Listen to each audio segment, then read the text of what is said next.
Bonjour à tous. Sur cette vidéo, on va faire simplement une petite analyse d'un fait d'actualité. En l'occurrence, une étude qui est sortie sur les anti-masques. Voilà, les anti-masques, les fameux anti-masques dont je fais partie, hein.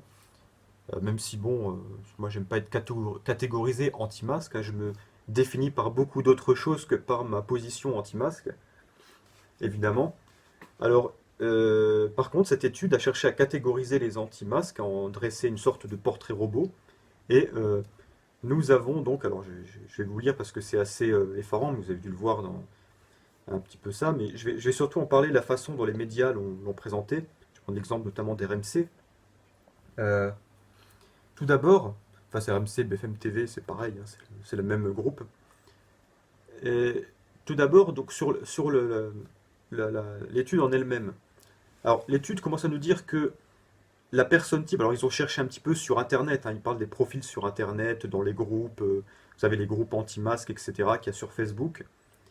Et ils ont défini un profil qui est donc plutôt une femme de 50 ans, hein, c'est l'âge moyen, une femme de 50 ans qui aurait niveau bac+2. Alors c'est marrant déjà parce que vous voyez que je corresponds à aucun des trois critères, hein. Je ne suis ni une femme, je n'ai pas 50 ans, et en plus je n'ai pas bac+2, j'ai un peu plus. Alors du coup, je ne corresponds à aucun des critères et je pense que beaucoup de gens doivent se dire qu'ils ne correspondent pas aux critères. Je ne sais pas d'où ça sort, cette histoire de femme de 50 ans, c'est marrant ça. Vous savez, ça rappelle un peu, si, je pense, on va voir qu'il y a un peu de fond idéologique derrière cette étude bidon en réalité. Parce que je ne sais pas si c'est vraiment des femmes de 50 ans, mais ça me paraît assez bizarre, mais en tout cas, on ne sait pas d'où ça sort, cette histoire de femmes de 50 ans, on ne sait pas comment ils ont fait leur truc, ils disent qu'ils ont euh, c'est toujours pareil, ils disent qu'ils ont pris un échantillon, qu'ils ont, voilà, qu'ils ont regardé, qu'ils ont interrogé, etc. Mais bon, bah, ça me paraît bizarre. Et en plus, ça rappelle un petit peu vous savez, la ménagère de moins de 50 ans, comme on disait avant, hein, on parlait de ce qui marchait chez la ménagère de moins de 50 ans, c'était les études publicitaires qui parlaient beaucoup de cela. Et du coup, on se rend compte qu'il y a un petit fond, c'est une expression qui est tombée un peu en désuétude aujourd'hui parce qu'elle a un côté très sexiste qui correspond plus trop à la doxa dominante aujourd'hui.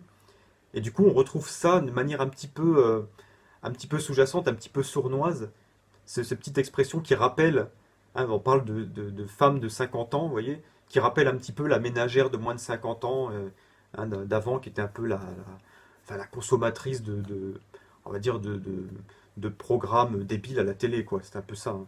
Et là, on retrouve un petit peu ça aujourd'hui. Donc, ça serait la femme de 50 ans qui serait une débile, qui aurait quand même bac+2. Bac+2, vous voyez, c'est pas bac+5, c'est pas, c'est pas non plus BEP, vous voyez, mais c'est bac+2, voilà, c'est bon, voilà, elle a un BTS, quoi, vous voyez, elle a un BTS coiffure, quoi, c'est un peu ça. Bref, enfin bon, on va pas commenter, c'est absurde, hein, évidemment. On s'en fout de savoir que c'est une femme de 50 ans, enfin, enfin, ça veut rien dire, quoi. Par contre, ce qui est intéressant, c'est un peu plus loin. Là, on parle de ce qui serait commun aux anti-masques. Ce qui serait commun, apparemment, ce serait qu'ils seraient plutôt adeptes des théories du complot. Alors ça, c'est marrant, évidemment, comme par hasard. Alors, on va essayer d'expliquer. Théorie du complot, qu'est-ce que ça veut dire? Je suis désolé, mais théorie du complot, c'est une expression vague qui ne veut absolument rien dire, qui peut regrouper des choses diverses et variées. Quand on parle de théorie du complot, en réalité, ce qui est une théorie du complot pour moi ne l'est pas forcément pour A, pour B, pour Y. Vous voyez, je veux dire, chacun va avoir une vision différente de ce que c'est que la théorie du complot. Donc, théorie du complot par rapport à quoi? Par rapport à qui définit ce qu'est un complot, ce qui n'est pas un complot? Vous voyez, on ne sait rien, quoi. C'est très vague. Je vous rappelle que déjà, être adepte des théories du complot, ça veut dire quoi? Ça veut dire accepter qu'il y ait des complots. Qu'est-ce que c'est qu'un complot? Un complot, c'est quand vous avez un groupe de personnes, c'est pas une, il faut qu'il y ait au moins deux personnes, c'est-à-dire un groupe, qui se regroupent dans le but comment dire, de soit créer des misères à quelqu'un d'autre. Donc ça peut être un complot, ça peut être à une échelle toute simple. C'est par exemple dans la cour de récré, trois garçons qui vont se liguer pour casser la figure à un autre. Voilà, c'est déjà un complot. Et puis à l'échelle plus politique, on va dire, ça serait, par exemple dans l'histoire, tous les complots qu'il y a eu pour renverser des rois, pour, tuer des empereurs dans l'Empire romain, ça y en a énormément, les complots contre Jules César, voilà. Des complots, il y en a toujours eu.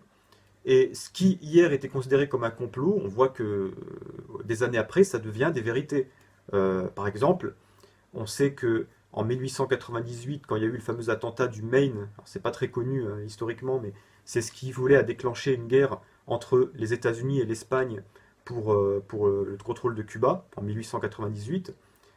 100 ans après, les États-Unis ont reconnu que c'était eux-mêmes qui avaient coulé leur propre bateau, donc tué leurs propres marins, hein, dans le but de déclencher la guerre, pour avoir un prétexte pour déclencher la guerre et pour mettre l'opinion américaine aussi de son côté, en faisant passer à grand renfort de propagande médiatique déjà à l'époque, où on faisait mettre des caricatures dans les journaux d'Espagnols habillés en pirate avec le couteau entre les dents.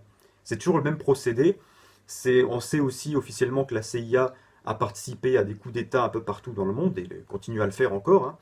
Et on saura dans quelques années des choses qu'aujourd'hui on considère comme des complots. Nous saurons dans quelques années que c'était effectivement de vrais complots qui ont été perpétrés par des autorités, par des États, etc. Tout ça pour dire que le complot, c'est très relatif, ça évolue dans le temps, et de quel complot on parle, hein? Est-ce qu'on parle de complot 11 septembre? Est-ce qu'on parle des complots, je sais pas moi, de l'assassinat de Kennedy? Est-ce qu'on parle des complots contre Allende au Chili, qui n'était pas un, puisqu'on le sait officiellement? Voilà. Est-ce qu'on parle des complots reptiliens, Illuminati, ou des trucs des extraterrestres, ou je ne sais quoi? Vous voyez, il y a plein de choses, et tout le monde ne croit pas dans tous les complots. Vous voyez, donc tout ça ne veut rien dire. C'est juste pour faire passer ces femmes de 50 ans pour des débiles mentales. Alors, maintenant, femmes de 50 ans dont je fais partie, je vous rappelle. Voilà, peut-être, voilà, je vais découvrir que je suis une femme de 50 ans, vous voyez, donc peut-être je vais changer mon état civil, hein, puisque c'est un peu la mode aussi actuellement. Enfin bref, c'est un autre sujet. Voilà, donc théorie du complot, ça ne veut rien dire. Maintenant, il y a un dernier élément, c'est que, ah là, attention, on arrive à la chute finale. Les conclusions aussi de cette étude disent que non seulement il parle de théorie du complot, mais en plus il parle de complot sioniste. Voilà, et là le mot est lâché. Alors sioniste, pour ceux qui ne savent pas ce que ça veut dire, je vais essayer de donner une petite définition. Le sionisme est une forme d'idéologie qui a été mise en place. Alors, en réalité, le sionisme moderne est une traduction, on va dire, d'une vieille idéologie religieuse voilà, qui est vieille, enfin, qui est millénaire, hein, mais qui trouve ses origines dans la Torah, dans l'Ancien Testament, voilà, dans l'histoire du peuple juif. En réalité, le sionisme, c'est une idéologie au sein du monde juif qui avait comme but de donner à la diaspora juive, hein, qui était un peu partout dans le monde, lui donner une terre. Et c'est ce qui est à l'origine de la création de l'État d'Israël. Alors, vous avez notamment très connu le théoricien du sionisme Theodor Herzl, voilà, mais bon, il n'y a pas que lui, hein. Et au début, c'était pas forcément sur la terre au Proche-Orient actuel d'Israël. Ça pouvait éventuellement être dans des territoires vierges comme en Afrique. Voilà, ils avaient imaginé des endroits où le peuple juif pourrait s'installer et créer sa propre terre. Mais ça s'est fait finalement sur la terre qui était officiellement celle de la Bible, etc., celle où vivait le peuple hébreu, celle qui a été donnée par Dieu avec Moïse, etc. Mais en réalité, euh, cette, euh, cet État d'Israël qui s'est créé, maintenant il y a une nouvelle forme de sionisme qui est plutôt le sionisme politique, qui est la politique d'expansion de l'État d'Israël, motivée toujours par des motifs religieux, qui est que les sionistes, en réalité, rêvent de recréer l'État d'Israël tel qu'il était décrit dans la Bible, hein, c'est-à-dire du Nil à l'Euphrate. C'est ce qu'on voit dans le drapeau israélien. Vous voyez le drapeau israélien, il a deux bandes bleues, et vous avez au milieu l'étoile de David qui symbolise, hein, le peuple d'Israël. Et bien les deux bandes bleues symbolisent les deux fleuves, le Nil et l'Euphrate, qui doivent délimiter le Grand Israël, hein, le projet Grand Israël, donc qui est inscrit même dans le drapeau d'Israël. Et actuellement, vous avez, on peut dire actuellement en Israël, vous avez un gouvernement d'extrême droite, même si bon, en réalité actuellement il est un petit peu, il bat de l'aile, hein, mais vous avez un gouvernement d'extrême droite avec Netanyahou qui, depuis des années, mais il y en a eu d'autres avant lui, depuis des années, mène une politique extrêmement agressive envers les Palestiniens, mais aussi les autres pays arabes autour, avec bon, des colonisations sauvages, etc. Enfin bref, une politique assez agressive et violente qui fait que, effectivement, ben, quand on parle d'antisionisme, ce sont les gens qui remettent en cause cette politique, y compris des juifs. y compris des juifs, voire même peut-être certains sionistes qui défendent une vision différente du sionisme, eh bien, dénoncent cette politique-là de l'État d'Israël actuel. Voilà. Donc, être antisioniste, déjà, vous voyez, il y a différentes formes d'antisionisme. Il y a des antisionismes assez virulents qui, eux, veulent carrément voir Israël rayé de la carte, et des formes de sionisme un peu plus mesurées, on va dire, qui, eux, par contre, se contentent de critiquer le gouvernement et la politique actuelle d'Israël, ou la politique qui est menée depuis plusieurs années. Voilà. Donc vous voyez, on a des antisionistes dans le monde juif comme des antisionistes dans le monde non juif.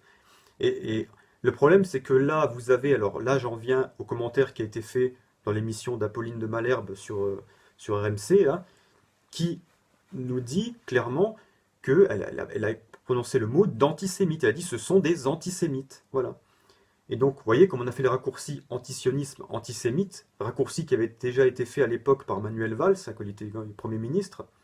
Il avait dit l'antisionisme, c'est de l'antisémitisme, alors que non, puisque c'est comme si vous disiez qu'un juif est anti-juif. Vous voyez, parce qu'il y a des juifs qui sont antisionistes. Donc ça ne tient pas debout, c'est complètement stupide, et effectivement, bah, c'est encore un outil de propagande, hein, c'est une commande qui a été faite hein, de cette étude pour décrédibiliser un peu plus les anti-masses, parce qu'on voit que ça monte surtout dans les autres pays, pas trop en France. J'ai fait une vidéo d'ailleurs que je vais mettre en ligne aussi sur le, le- le fameux mythe révolutionnaire français, croire que la France va être la flamme de la révolution mondiale, ça c'est un mythe total, et je explique pourquoi. Et puis, c'est surtout au Canada, c'est surtout en Allemagne, on a vu aussi. Il y a beaucoup de pays où les anti-masques, aux États-Unis aussi, sont très nombreux. Vous avez même des chefs d'État dans le monde qui ne veulent pas imposer le masque obligatoire. Et puis vous avez des médecins qui subissent des pressions et tout, hein, qui nous disent, le docteur Raoult a dit clairement que le masque ne servait à rien, dans la mesure où c'est très simple, vous allez, vous allez dans un magasin aujourd'hui, vous croisez plein de monde. Alors d'accord, vous avez tous le masque, c'est très bien, sauf que personne n'a de gants. Vous allez à la caisse, déjà vous prenez les fruits, les légumes, n'importe quoi, les boîtes de conserve, vous les manipulez dans la main. D'autres va venir derrière, il va les manipuler aussi. Il y a déjà l'employé qui les a pris avant, qui les a manipulés, qui les a mis dans le rayon. Eh bien, ensuite vous allez à la caisse, vous mettez sur le tapis et la caissière qui se fait, bah, elle les prend avec ses mains, elle n'a toujours pas de gants non plus, elle a son masque bien ajusté, pas de problème, elle a vous savez, les trucs qu'ils mettent là pour empêcher le postillonnage, tout ça, mais elle n'a pas de gants. Donc ça veut dire qu'elle touche avec ses mains, vous savez pas, elle s'est peut-être gratter le visage ou gratter autre chose avant de toucher, et puis elle n'a rien touché du tout. Alors de temps en temps, elle met son gel hydroalcoolique, d'accord, mais elle a pas de gants. Et le gel hydroalcoolique, bon, bah, si oui, si elle le met bien et qu'elle l'applique bien, elle prend bien le temps, mais je pense qu'elle n'a pas trop le temps, vu si sauf s'il y a beaucoup d'afflux à la caisse, elle n'a pas trop le temps de bien se laver soigneusement, et donc il y a toujours des germes qui sont là. Et c'est sûr qu'à un moment donné, bah, les germes, elle va les poser sur vos courses. Et il y aura forcément des germes. Et le problème, il est là, c'est que on nous impose le port du masque obligatoire, mais on ne met pas de gants. Alors que le docteur Raoult a dit clairement, et comme n'importe quel épidémiologiste, je veux dire, vous le dira, il n'y a pas besoin d'être un grand médecin pour le savoir, parce que je le sais aussi, ça se transmet essentiellement par les mains, par le toucher. Voilà, et non pas par la respiration. La respiration, c'est possible, mais c'est plus marginal. Parce que c'est avant tout les mains, parce que c'est tout ce qu'on manipule, et ensuite on se touche le visage, on touche partout, voilà. C'est comme ça. Rappelez-vous la pub qu'on nous mettait tous les hivers, qu'on nous rabâchait tous les hivers contre la grippe. Cette pub, d'ailleurs, que je n'ai pas vue cette année. Hein. Ah, il l'a peut-être mis en tout début d'hiver, hein. Mais pendant la période du coronavirus, on ne l'a pas vue. Or, c'était une pub qui montrait très bien justement comment se faisait la contamination. Souvenez-vous, vous avez je vais voir si je peux la retrouver et la mettre en illustration. Vous avez un jeune homme comme ça qui montait un escalator, donc c'est un endroit public, hein, voilà, il monte un escalator, il est en train de se moucher, visiblement il doit être malade, il se mouche, et vous voyez qu'il jette comme ça nonchalamment son mouchoir sur une poubelle publique. Le problème c'est qu'il ne fait pas attention, et le mouchoir rebondit sur le rebord de la poubelle et tombe par terre. Et on voit, hein, dans son mouchoir, on voit qu'il y a des germes, c'est symbolisé par des espèces de petites, comme des petites lettres comme ça qui bougent. Et, euh, et le mouchoir par terre, il a ces petites lettres dessus, hein, qui sont déposées sur lui. Et vous voyez, il y a un gosse qui vient et qui ramasse le mouchoir et qui commence à manipuler. Donc du coup, bah, tout de suite, la mère le voit, elle le fait lâcher le mouchoir, lui, il ne touche pas à ça. Mais c'est trop tard, les germes sont sur sa main, et on voit qu'est-ce que fait directement l'enfant. Mais il commence à se gratter le visage, il se gratte la joue, et on voit les petites lettres bah, après qui restent sur sa joue, près de sa bouche, etc. Et donc c'est comme ça, bah, on imagine que l'enfant va être contaminé. Donc vous voyez, euh, le problème, c'est que, ben, voilà, on nous a rabâché cette pub qui passait toute la journée, où on nous expliquait bien comment se passent les contaminations. C'est essentiellement parce qu'on touche des objets qui ont été touchés par d'autres personnes qui étaient contaminés. Voilà. Et qu'ensuite on porte les mains à sa bouche, au visage, et c'est comme ça que ça se fait. Il suffit que vous avez, comme l'enfant, vous vous grattez la joue, mais après vous faites la bise à quelqu'un, et puis hop, vous lui filez les germes. Bah, c'est pour ça que arrêter de serrer la main et de faire la bise, d'accord, ça c'est une mesure d'hygiène. Ça, il n'y a pas de problème. Mais par contre, se balader toute la journée avec des masques, dire dans certaines villes on met les masques, dans certaines rues, dans les endroits clos, alors que les endroits clos, c'est là justement que c'est encore pire parce qu'on a du mal à respirer, on risque d'avoir plus de complications autres que le coronavirus. Et tout ça sans gants. Sans gants, c'est-à-dire qu'on continue à toucher les choses et les autres viennent toucher derrière. Donc c'est ridicule. On devrait plus privilégier le gel hydroalcoolique que les masques en réalité. Et on a besoin de respirer, de ventiler justement notre corps pour qu'il élimine mieux toutes ces toxines qui rentrent en lui. Et tout ça dans un contexte où la mortalité est la plus basse, c'est-à-dire qu'on n'a pas les taux de mortalité qu'on avait, qui étaient déjà très bas en réalité au printemps dernier, et donc, avec des taux de contamination alors, qui ne sont pas des vraies contaminations, qui sont des porteurs asymptomatiques, c'est-à-dire qui ont le virus en eux, mais qui n'en souffrent pas, dirons-nous. Et donc, il n'y a rien qui justifie une telle psychose. Il n'y a rien qui justifie de telles mesures. Vous vous rendez compte, les enfants toute la journée avec des masques à l'école, mais c'est de la folie pure. De la folie pure. Voilà. Bon, bref, voilà, donc moi, la femme de 50 ans, bac+2, anti-masque et antisémite, voilà, vous salue bien et espère effectivement bah, que nous arriverons à nos fins. Hein, pas antisémite évidemment, je ne suis pas antisémite, les anti-masques ne sont pas antisémites, ils ne sont même pas complotistes. La plupart des anti-masques ne savent même pas ce que c'est que le sionisme. Donc il faut arrêter les conneries à un moment donné. Hein. Voilà. Sur ce, je vous dis à bientôt pour une prochaine vidéo. Si vous avez aimé cette vidéo, n'hésitez pas à la rétribuer par un pouce vers le haut pour la faire monter un petit peu plus. N'hésitez pas à la partager sur les réseaux sociaux. Et surtout, n'hésitez pas aussi à vous abonner à ma chaîne pour voir plus de contenu. À bientôt.